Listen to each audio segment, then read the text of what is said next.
بسم اللہ الرحمن الرحیم۔ السلام علیکم ورحمۃ اللہ وبرکاتہ۔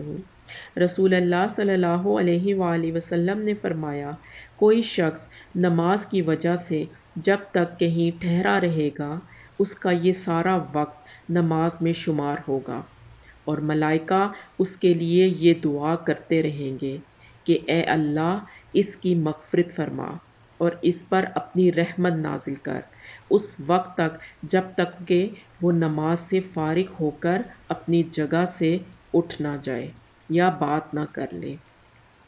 نبی کریم صلی اللہ علیہ وآلہ وسلم حجۃ الوداع کے موقع پر خطبہ دیتے ہوئے فرمایا، تم اپنے رب اللہ سے ڈرو، 5 وقت کی نماز پڑھو، ماہ رمضان کے روزے رکھو، اپنے مال کی زکوٰۃ ادا کرو اور امیر کی اطاعت کرو، اس سے تم اپنے رب کی جنت میں داخل ہو جاؤ گے۔